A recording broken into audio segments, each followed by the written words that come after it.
What up? Back at it again. This is gonna probably end in disaster, but had a had a little bit to drink and I'm kind of bored, so I'm gonna do a little bit of a coding video. It seems like most of the time when I do record programming, it's for projects that never get finished. So I've probably doomed this one already. But this is my rewrite of my emo border. So here's the current state. Right, so you can go through all these images here, and we might find some that have tags here. And look at that. This is a very I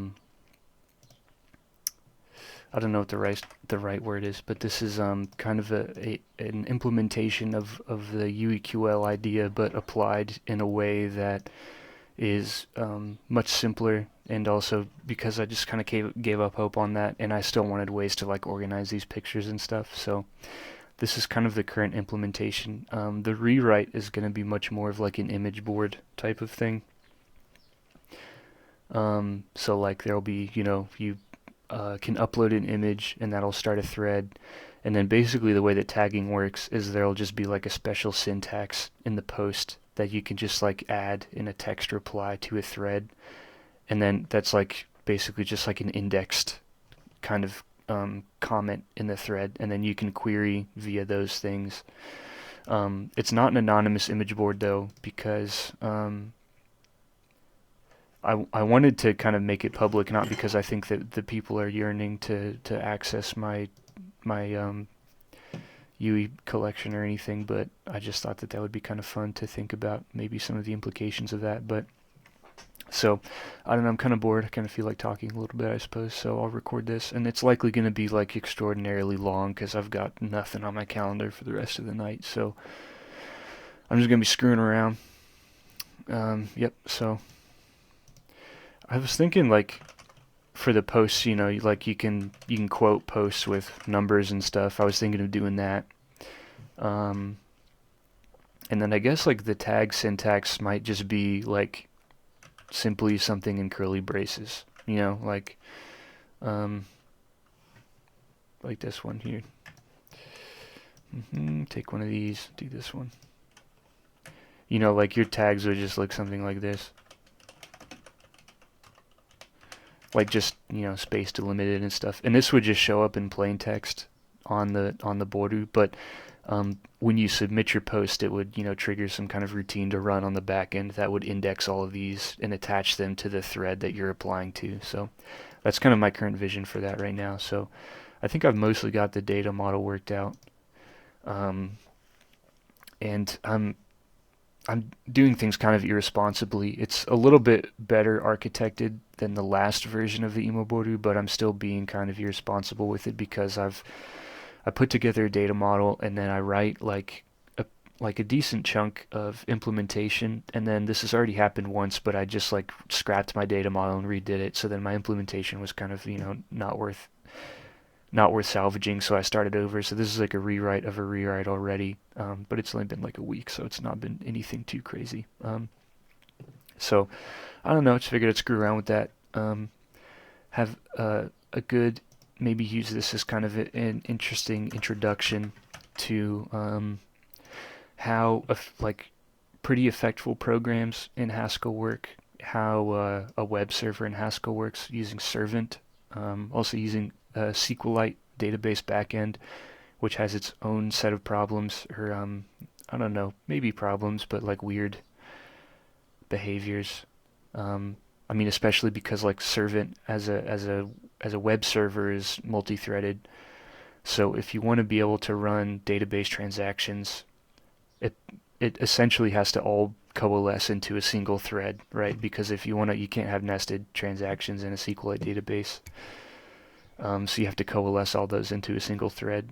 So across, I don't know, I'm kind of just like all over the place right now, but um, like creating a thread and a post and stuff like that, or there's a handful of database objects that get created with that. And so of course I want to run that in a transaction so that I can roll it back if something goes wrong. And so the way that that's implemented is that at the time the server starts, right, it just allocates a, I guess like the word is a semaphore or whatever, is just a lock that is just shared between all the threads of every incoming request. So if you run a transaction, then it first has to acquire a database lock. So I think most of the time these writes should be fairly quick. So like if you're a client, you know hopefully shouldn't be like, oh, I have to wait so long for this, for whatever the server to acquire a lock. Like it shouldn't take that long.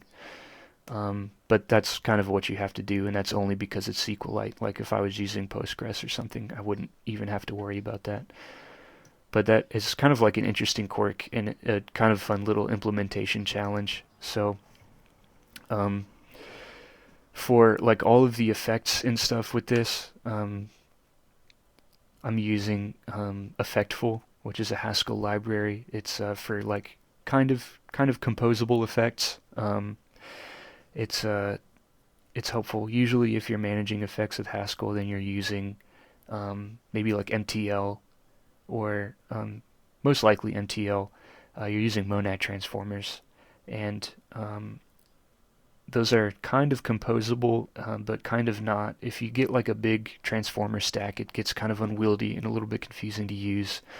Um, effectful also gets unwieldy and confusing to use, so I don't actually know if I like it all that much. Um, but it's cool that you can kind of, it's cool for making abstractions. But otherwise, like for simpler programs, I tend to just stick with monad transformers. Um, but that's a whole other topic in and of itself. I don't know if any other language really has any other kind of kind of mainstream language has any sort of notion of like managing effects and things like that. I mean, at least with Haskell, you have to, right? Because everything's in I/O. It's kind of a unique use case for the language. And one of the more interesting things of the language, and probably one of the parts that I respect about it the most, is the fact that you do have to manage effects in, I don't know, very deliberate ways. But also the other thing is that most of the time when you're thinking about effects in Haskell, you're thinking about them in terms of a monad, and it's really unfortunate that monads are not easily composable, and that's probably the biggest wart about them. So that's the whole reason we have monad transformers. That's the whole reason we have effects libraries and stuff. And so if you ever get into the realm of Haskell and monad transformers and just kind of effects in general, then you are probably familiar with monad transformers, and then you've probably also heard of algebraic effects, which I don't know if maybe effectful kind of counts as an algebraic effect. It kind of is. It's a little bit finicky, but yeah, whatever. This is just like way in the weeds. Who cares? Um, yeah, I don't know what I'm talking about. I'm just talking. It's just like everything. So whatever. Um, yeah. So anyways, let me get back to the actual web server here. So what you're looking at here is one part of the endpoint that handles file uploads. And so when you upload a file, the only way that you can upload a file for this new implementation is by creating a thread. So it differs kind of, if you're thinking of like, um, excuse me, if you're thinking of like a 4chan thread, then you're used to like an image board where like every reply can have an image in it. Or if you're thinking of, I don't know, some kind of alt-chan thread, then you can have multiple images per reply. Not just in the thread topic. But I'm kind of envisioning this to mostly be, it's kind of an image board and representation. Um, and I guess Boru is still like um, an appropriate way to describe what I'm thinking of. But like, you know, a thread topic is really just an image, and then the posts in the thread topic is really kind of just like an audit log of posts being applied to that image or being removed from the image, and with the added kind of sugar of being able to like comment in a post, like meta commentary about the tags being applied, or even just conversational posting, whatever. Um, But yeah, so the thing is the only way to upload an image is if you're creating a thread. And so since this isn't an anonymous image board, you need credentials to do that. So I have here this little authenticated user, and this, by the way, is kind of handled automatically by Servant in that it'll, if you have an endpoint, this is horrible. Like, there's just no useful information in this at all. But where's this? I'm looking for this. Damn, brother. Thread. Here we go. Here's the endpoint for creating a thread, right? So it has a little basic auth thing, and so Servant will automatically dispatch some authorization header requesting your client to send authorization, multi-part form, whatever, and then the post creates a thread, and then it redirects you to a thread. And so this redirect is just a little type synonym. So it sends you back a 303 with a location header, which should be the address to the new thread that you're creating, right? So it should just redirect you like that. So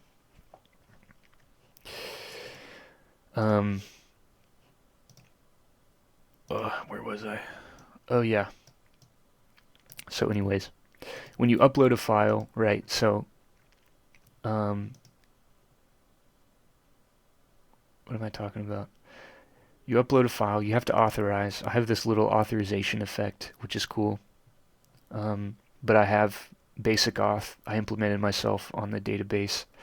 So first I get you authenticated, and then I have a little custom kind of monad that I run authorization in, so I can write these little authorization predicates here. And then if the user that you're running this monad in does not pass these predicates, then it doesn't run any of these following computations. And then it also throws a little authorization error back at you.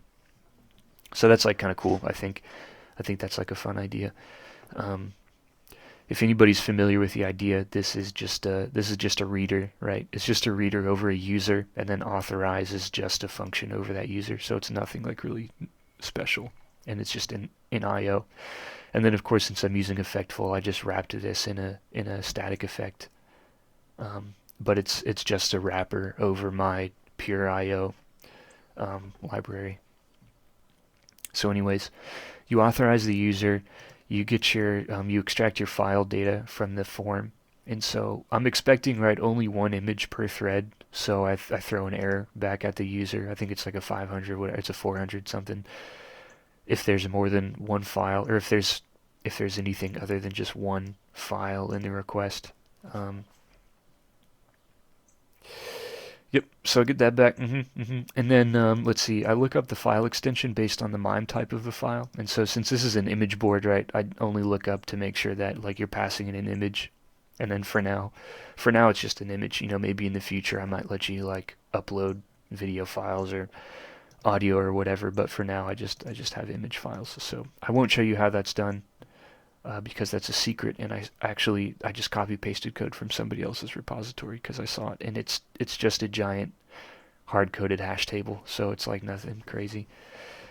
So you look up the file extension again. If it's not supported, then you throw an error. And it's these errors, by the way, when they get thrown, this is it doesn't get thrown on the server. It gets logged and then gets sent back to the client as an error. But I don't know, exceptions and errors in Haskell is it's also kind of a wart, I think. So if whatever, that's a whole other thing. It's kind of annoying. But anyways, get the file extension here. And then you hash the file. First of all, to determine if it's been uploaded already. So I'm using SHA-256 for this. I don't really care which one I use, honestly. It's just whatever works. The file path you just make from the hash digest and just append the file extension to it, obviously, right? And then you check to see if the file exists in your server directory, which is a known path. And then also what I'm doing now, this is the part that I've not implemented yet, but I'm going to look up to see if there is already a thread for that image. And so now I have 4 cases, and so 4 cases here that I have to implement still.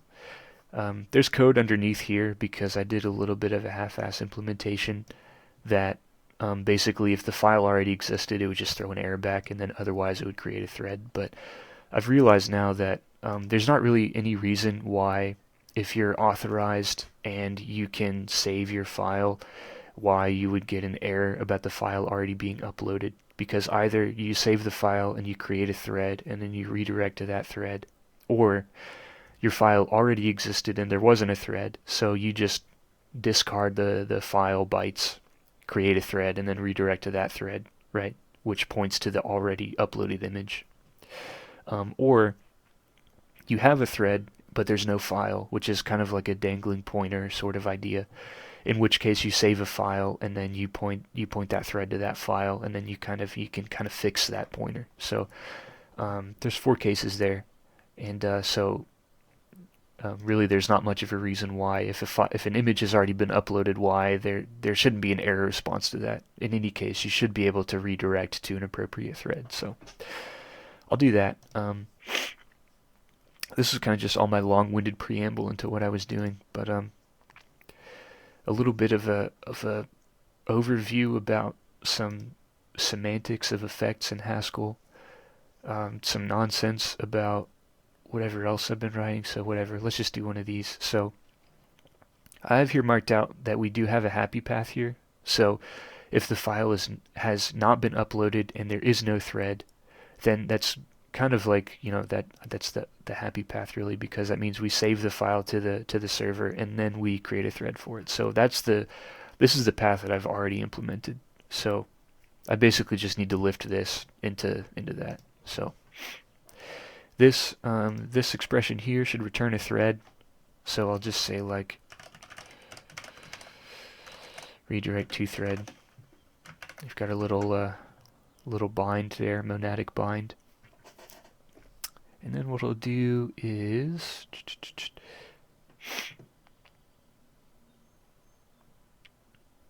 I've got these little logging functions, so I'm going to make sure to kind of dispatch those in the appropriate place. But like this here, move these comments to somewhere where they're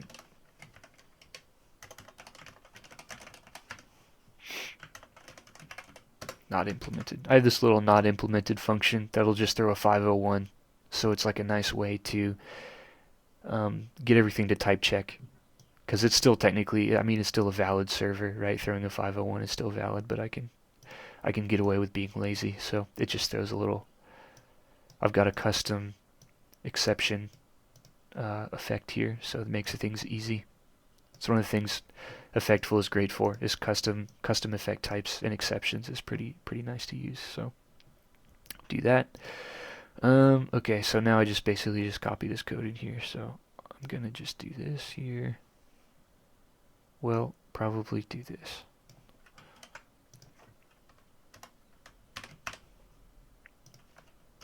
To make sure it's indented properly. So there's our thread. This is a row thread. I didn't get a chance to talk about this, but this is a kind of a language feature that I've been using a lot for this project, or this rewrite specifically, is type families, and those are really cool, and I like them a lot. So I might get into that depending on how this continues to go. I get the feeling it's not going super well right now, so we'll see what happens. But it's probably like an annoying video to watch. But here, so let's see. So here, what we're doing, right, is we have this little handle, and this catches, like, quote unquote impure exceptions, and these are exceptions that would be thrown by the file system on the server.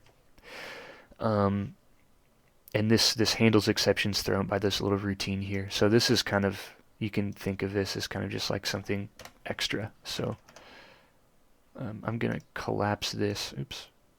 Collapse that, and let's just take a look at this little routine here. So here, what I've got is I have a little bracket which I guess I don't know like how other languages do this, but I know that in Python it's like a context manager, right? But in Haskell, the kind of equivalent of a context manager is just a bracket, which is it's just a function. So that's something that pisses me off about Python is they have this kind of whole built-in syntax and notion of like, ooh, context manager. It's like, no, it's just a function. Okay?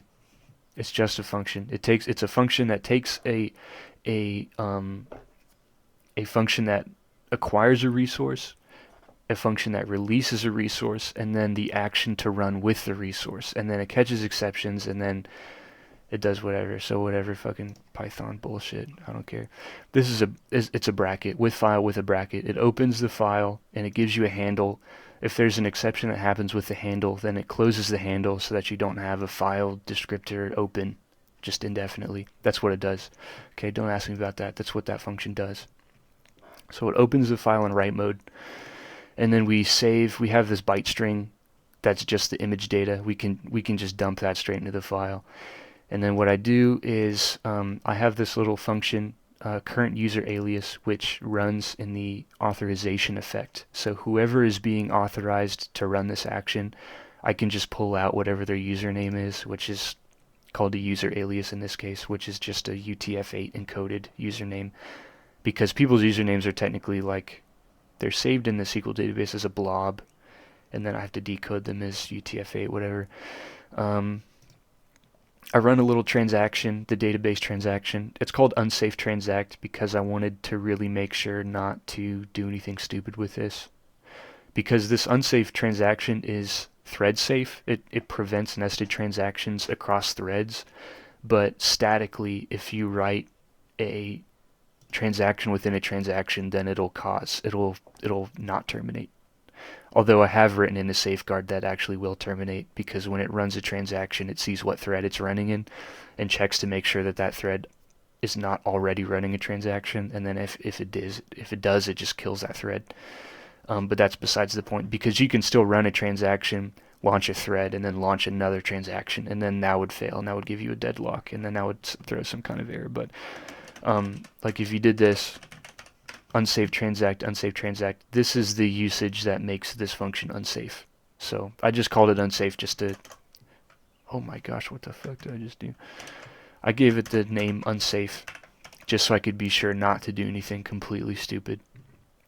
And instead I only do things that are halfway stupid. But anyways, this unsafe transact creates a thread which has the image data, and this will create a row in this thread table, the post table, and the image table. And the reason that it makes a row in the post table, right, is because a thread doesn't have any text.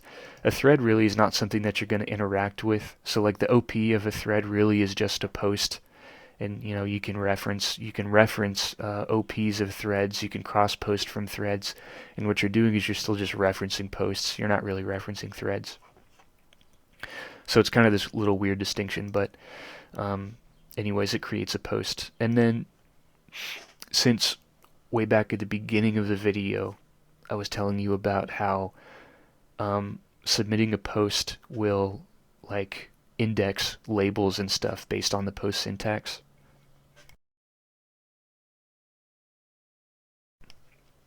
It'll index labels based on the post syntax. You have to actually not only save the plain text of the post, but you have to parse the post and then create a little, basically a DSL language for posting that then will create a database action that will then create your database indices. So that's what this little post procedure thing is. So anytime you submit a post, you also get a post procedure back. And so the post procedure has the data from your post, which in this case I replaced it with a thread, but usually this is a row post and not a row thread. And then it'll also have an expression in the post language that you can then compile and run in a separate thread. That'll create all your indices. You can do that asynchronously. That's the reason I do this separately, is so that you can launch this asynchronously. because the only thing I care about for the API is this thread, right? So I want to get the thread back, and then I'll just run this asynchronously, and then I don't care how long that takes to run. But this is not all the way implemented right now. I know that this is the data structure I want to use, but you can see that this little value is just a unit right now because that's not implemented yet. So that's on my list to do. So for now, I just ignore it. But later on, you'll get this value out, and you'll run it in a thread, just in the background. So, yeah. So, anyways, you make the thread, and then you return the thread after you do that. So it's and then if there's any exception that happens in here, right? First of all, what would happen is that either this transaction would roll back because the exception happens in the transaction, or the exception happened when the file was being saved.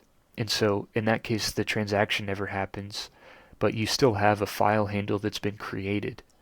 So what you have to do is delete the files, right? So it just removes the file here. So I don't know if this will actually work out. Like if I actually have an exception, if removing the file will work, if like what happens if removing the file results in exception. I don't know. I'm not going to worry about that. Anyways.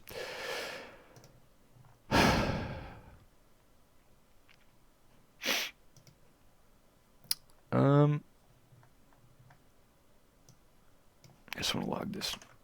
That's what I was doing. This is like a waste of time. Hold on. I'm sorry, this is like such a stupid video. But let me log this, and then I'll just return this thread again. Okay, there we go. There's our happy path right there. Redirect to thread. So there's our happy path. And our happy path, right, like I said before, was already working. So let me do this. I'm going to change that. Get rid of this. We'll run the server, and I'll show you how it works. But first, let me make sure that none of these throw errors. So we'll just say that they're all not implemented.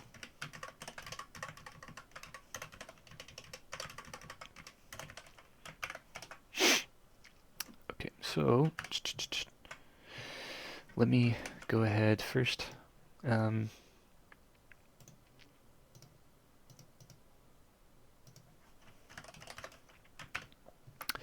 One change that's happened kind of in the interface of how this executable runs is that you don't have to supply a database path and a file path and a thumbnail path and a resource path. You just give it a directory that it runs in, and then there's like an assumed structure of the directory. So I was just kind of lazy this time, but I also think that is kind of just easier to manage. So I think I actually prefer that compared to last time. So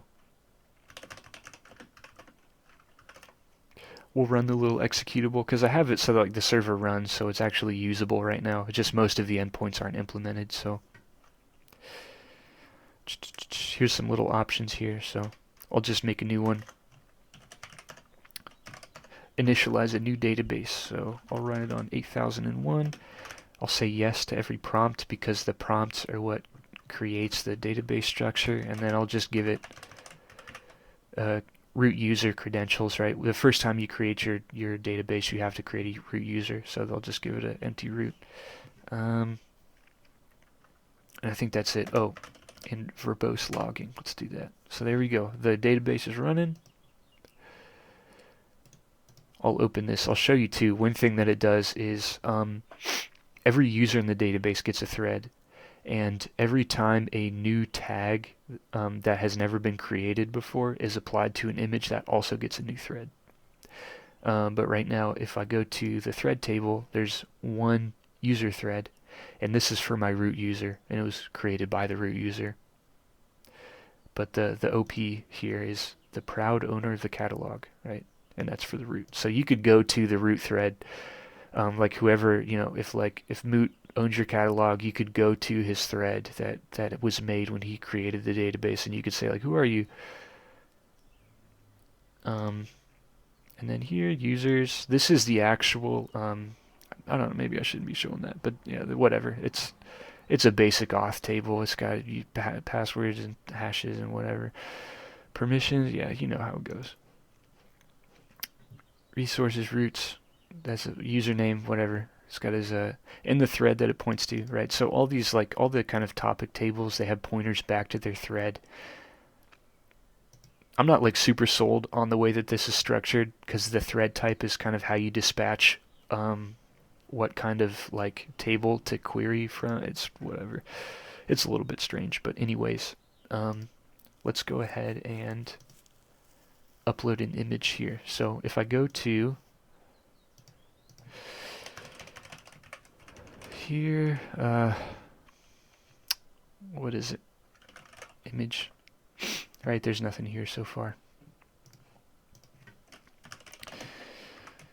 I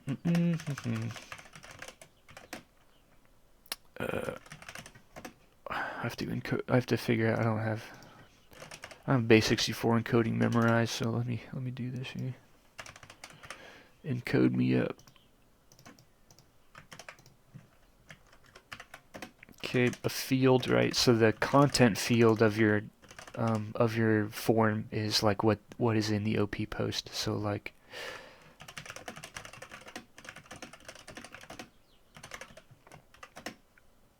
and then we can upload a file.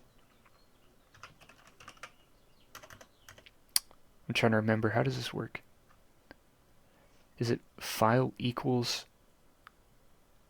upload? Or is it upload equals? I think it's this. I don't remember. Pictures dog.jpg. So let's try that. Okay, and then put the little v flag at the front. Do that. Localhost 2001. Thread, because we're posting to a thread. We're creating a thread. So let's do that. Okay, we get redirected. So then now if I go to here, we've got our image hash and we've got our little dog here. So that's pretty cool. We got redirected to the thread, so I don't have those pages implemented yet, but eventually it'll serve you an HTML page, and then also it'll have a JSON API. So if you post with JSON, you should get JSON back to it. But I think this will be like thread 2 or whatever, so there's nothing here right now.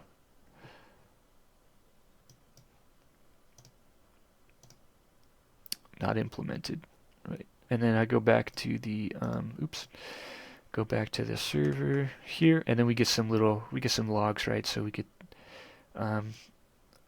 if you're trying to be a hacker, I know who you are, so don't try any funny business on me.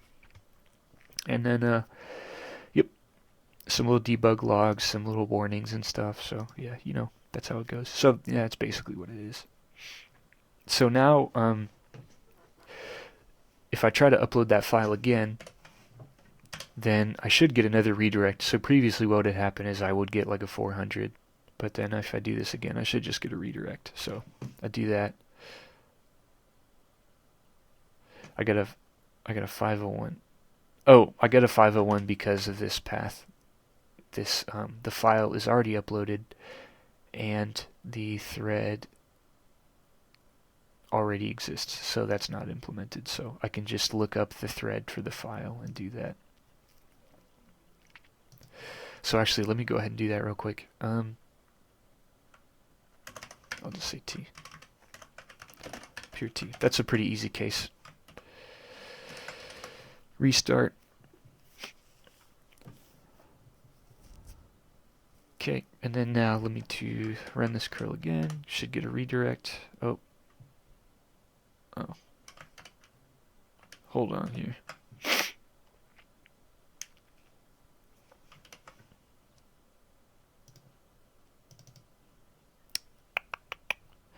Look up if thread already exists.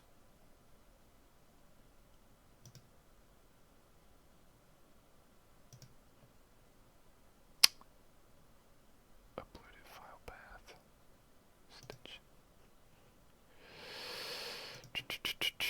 Does this have the extension on it? It does.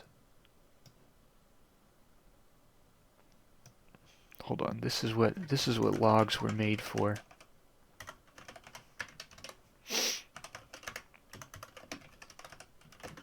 have to use some type application because this is an overloaded function, so takes a log message. You know how it goes.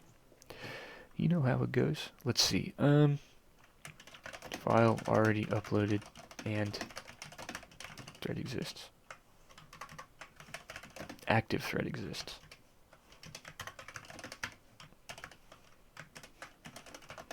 We'll go ahead and clean just for good measure. I've had some like weird cases where rebuilding the project doesn't actually like recompile all of the code, which is really stupid. So just cleaning just is usually good practice anyways, so.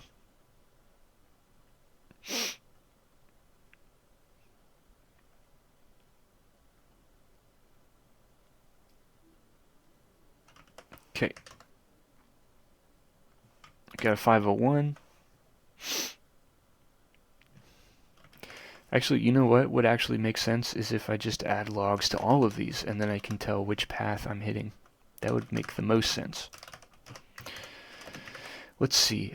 File exists. File exists, but no thread exists.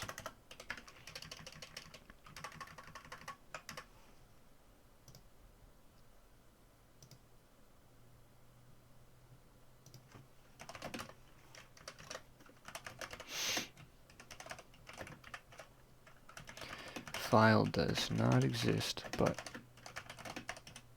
thread exists.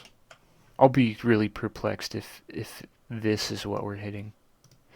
But also, that probably just means that I wrote my query wrong to find an opening thread, which wouldn't really surprise me because I wrote that when I was drunk, so.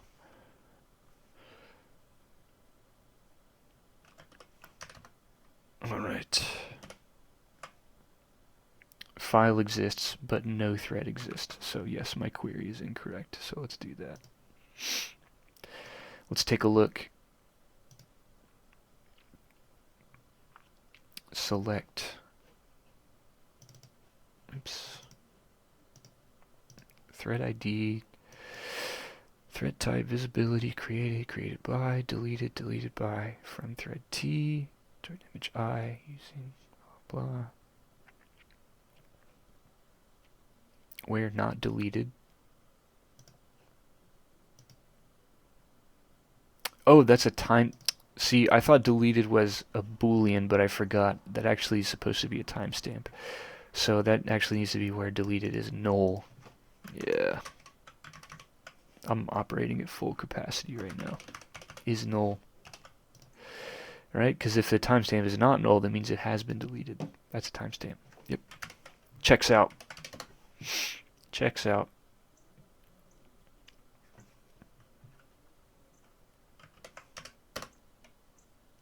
There we go. See other. File already uploaded and active thread exists. That's what I'm talking about, baby. Okay. That looks good. Okay. I'm going to be done with this for now because I'm tired of talking. So maybe if I have another beer, maybe I'll start again. Who knows? Goodbye. Thanks for watching.